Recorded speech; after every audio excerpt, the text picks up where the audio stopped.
And yes, you are tuned to RTFM, broadcasting to you from Station Rock on 94.6 FM.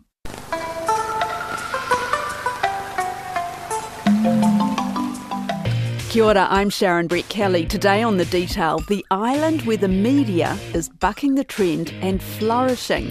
Aotea Great Barrier Island sits off the tip of the Coromandel Peninsula. 30 minutes by air from Auckland or 4 hours on the slow boat. Its 900 permanent residents embrace the isolation of this off-grid island. But that doesn't mean they're out of touch.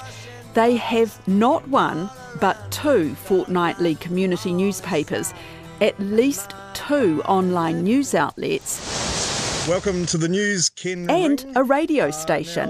For those that don't know, Ken... Bloody Great Barrier Islanders, our Aotearands. How many times have we said bloody hell? I wish we had another... No mai, haere mai, ki tēnei hautaka, pito pito kōrero. Welcome to the news. Welcome to the news. It's been a while, hasn't it, Tony Kendall? It's been quite some time. We're working our way through the set list from the Paul Kelly concert. I've been teasing my next guest a bit, promised a geographic theme. Okay, my guest has arrived, Nikki Kay.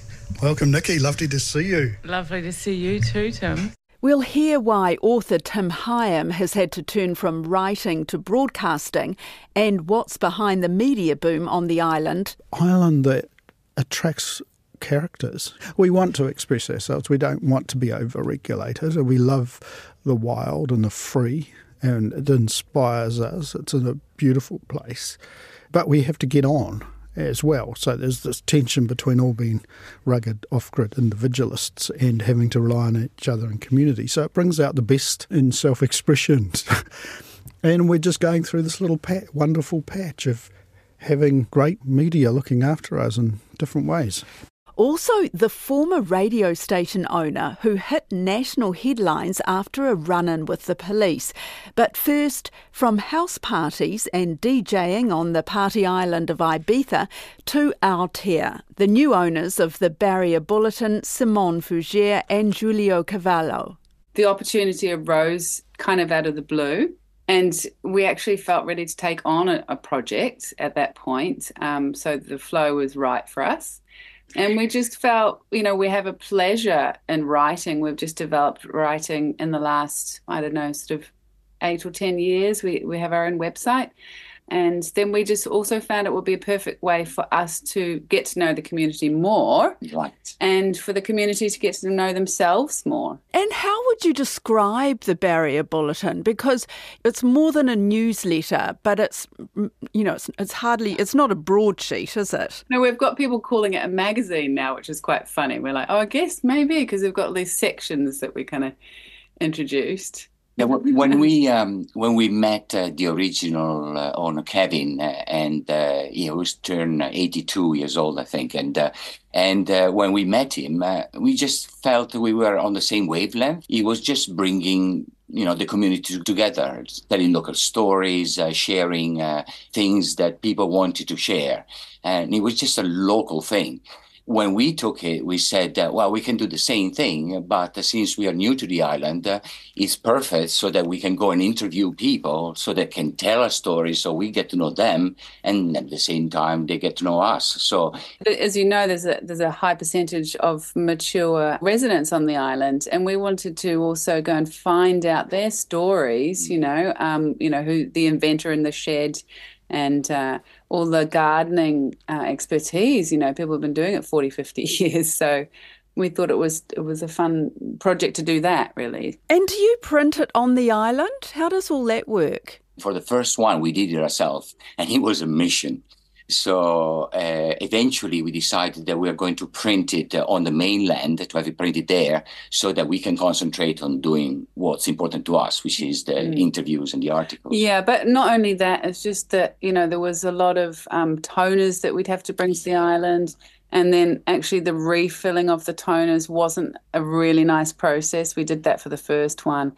And it's very, very fine sort of substance, and it can just easily get out into the air, and we don't want to be breathing that for a start or putting it anywhere in the environment.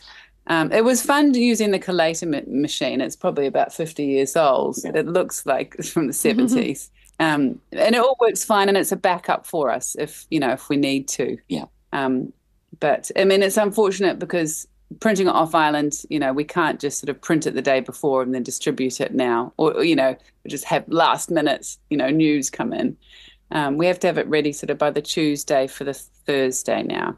It gets printed in Auckland, and then the post bring it over. Can you make money from something like this? As Kevin said, you're definitely not going to become a millionaire.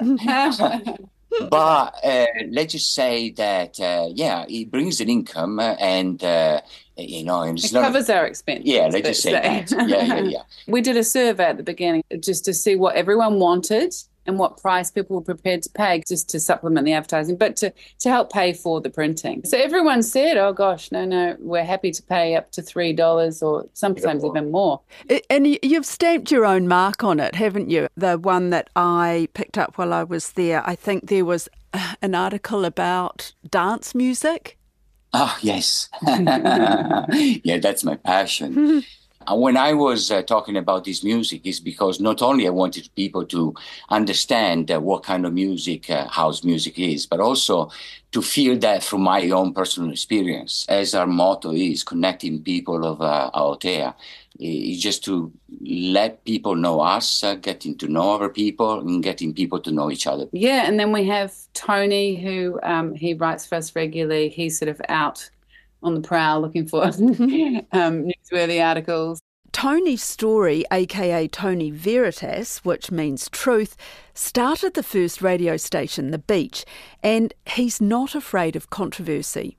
For a long time, there's only been limited stories from the island. The previous owner of the Barrier Bulletin, he did a great job, Kevin. But I guess it was getting more and more difficult for him to go out and get stories. So we've got all these characters on the island, all these stories that need to be told, and all of a sudden, as you say, there was a mushrooming of media on the island, and I don't know why, because it's very difficult to make any money from it, and really, most of us are just doing it for a hobby, really. You're kind of a character on the island, aren't you, Tony? I mean, and you might say that this gives you a lot of platforms to rally against things that you believe in, like the poison drops and weed control, that kind of thing? Oh, you have done your homework. Yeah, I guess it didn't really start out me having any sort of flags that I needed to wave, but yeah, things that I guess get an emotional response from me. I've had the ability to share these stories with other people that may resonate with them. And I guess because it's not monetized, I can be quite creative in the language that I use and the way that I use the media.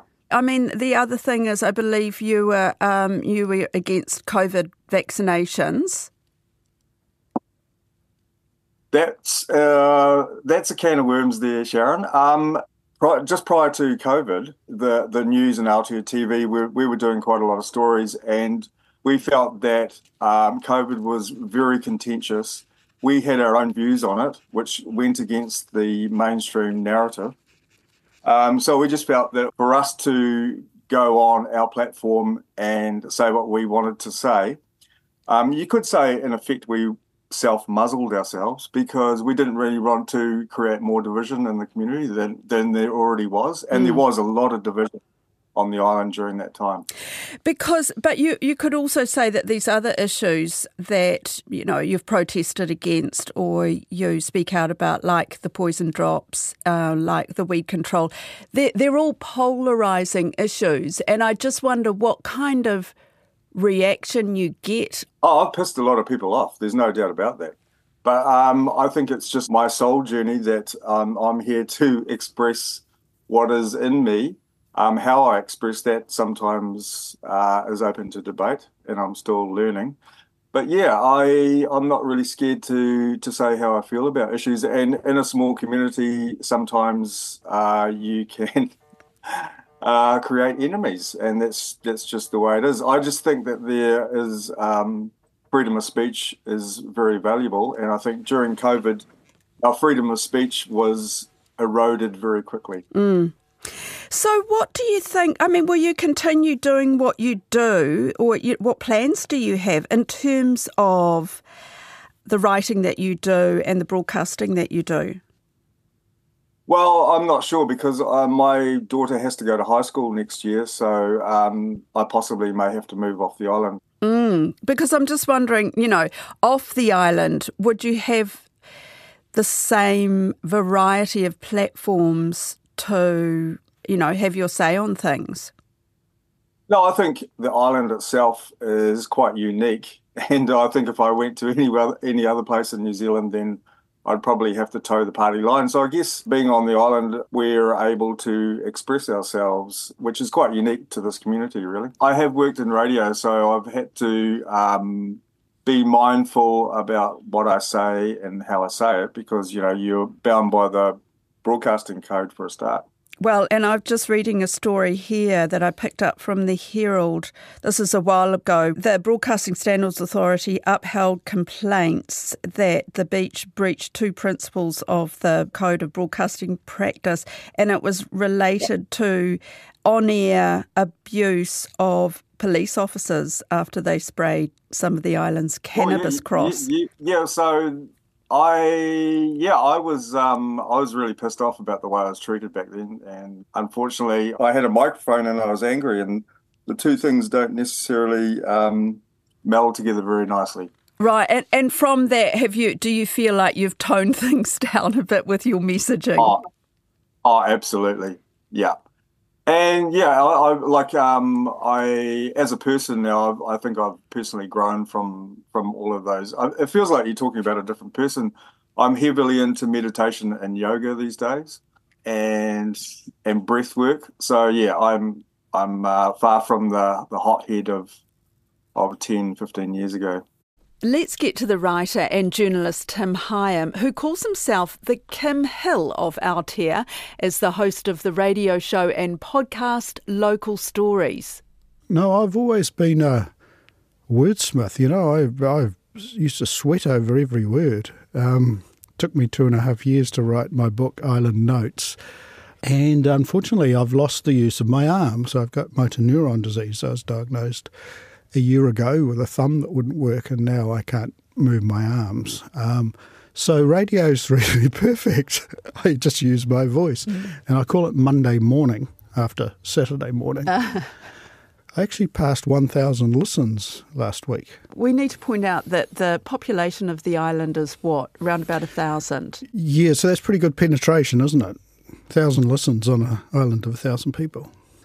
They are island stories. They're heartfelt stories mainly of the people of the place or people that are connected to the place or advocates for islands or care of islands.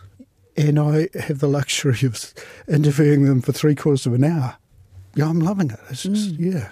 And do you think that because Aotea Great Barrier is way up there and off-grid, you can kind of do what you want?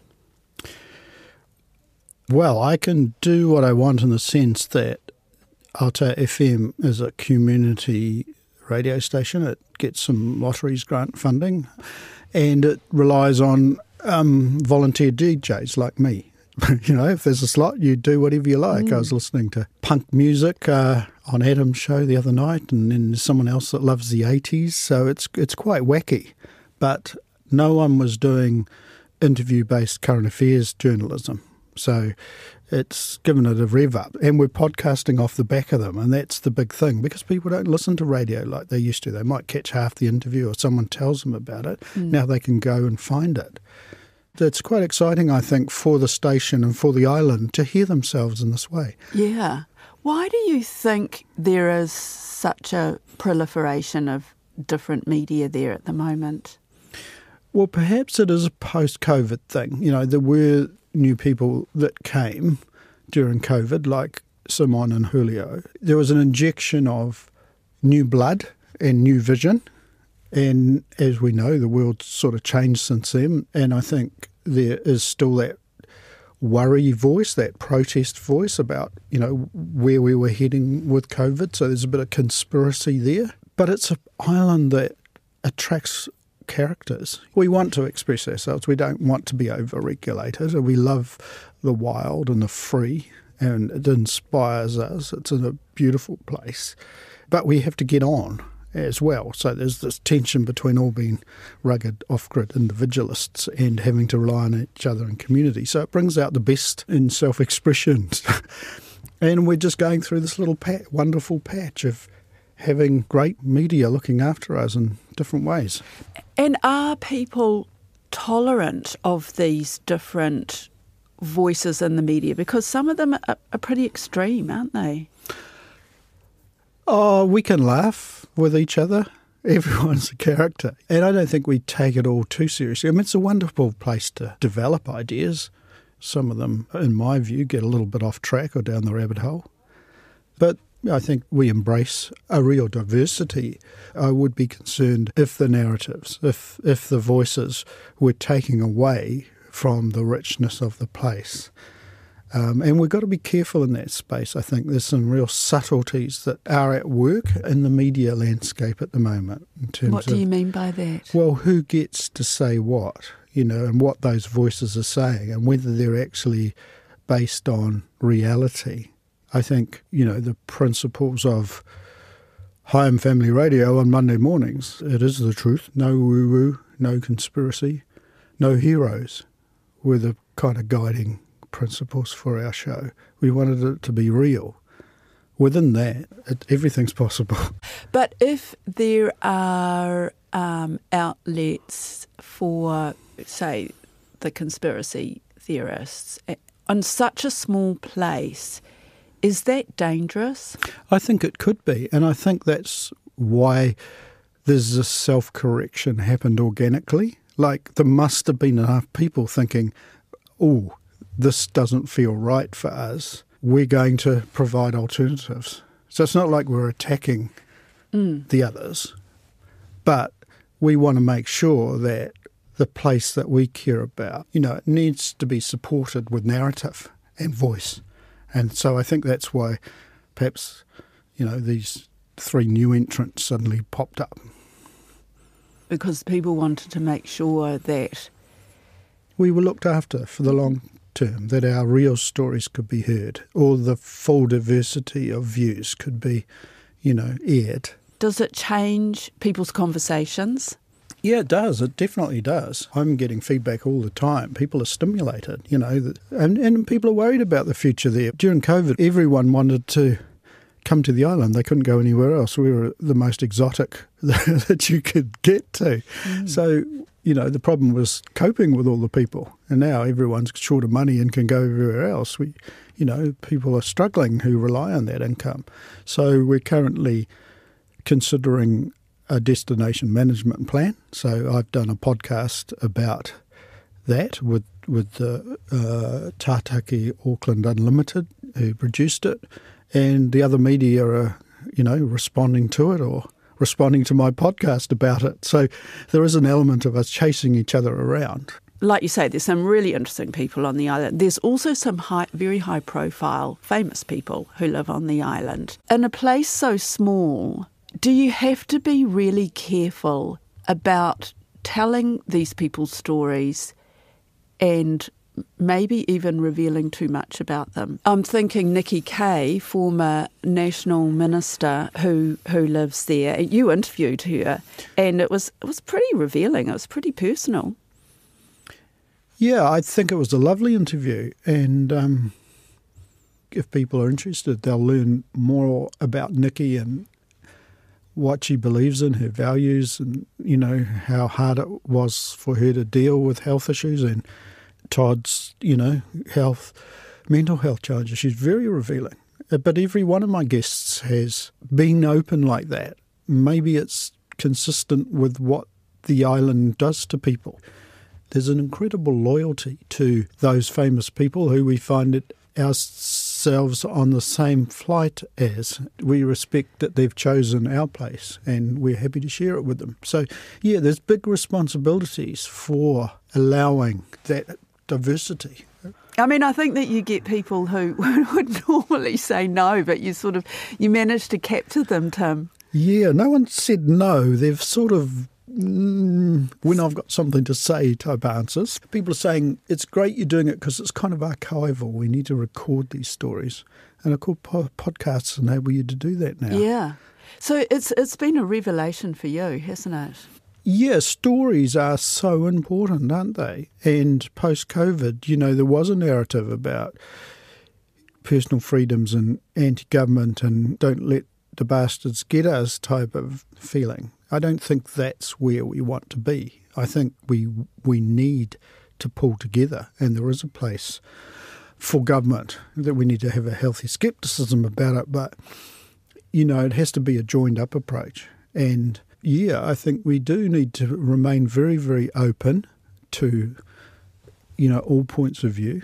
We need to be able to look critically at data of information. We have to check, facts and not perpetuate false information. We have responsibilities like that as journalists. But for an island of just 900, aren't things getting a bit crowded? I mean, why not? I mean, the more news, the more entertainment, the more things there are around, the more people can have the chance to get informed. So if there is only one paper, that would become a bit difficult also to manage because you really have to be neutral as much as possible and, of course, propose every single viewpoint. For us, it's not competition. We do our thing and we feel that this is good for us and for the people. We only have received basically positive comments so far. So I mean, we like to focus on all aspects of community life, and that's why, talk about the sections as well, and important news relevant to residents' lives, really, at this point in time on the planet. So, it's getting crazier by the day, it seems. So, yeah, the more information there are, the better for everyone, and then anybody can choose what to see. And the one very, very important thing, we like to do it with seriousness. This is a word Simon and I have created a few years ago to remind us that after all, let's have a little bit of fun doing this, not make it too serious, just bring a little bit of light and fun, if it's possible.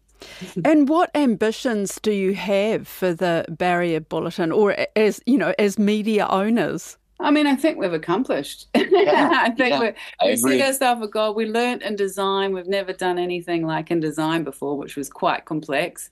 We've learnt about, all the clients and the advertising and how to make photos look good and make sure they're print quality, all the facets of the accounting, setting up companies in New Zealand, delivery, communication, interviewing styles, people, engaging the community. I mean, we both directly ourselves to the schools, for example, and talk to the people and ask them to send us stuff. And they have already pictures, poems, and things like that. And of course, the schedule for what they do, when there's going to be competition and so.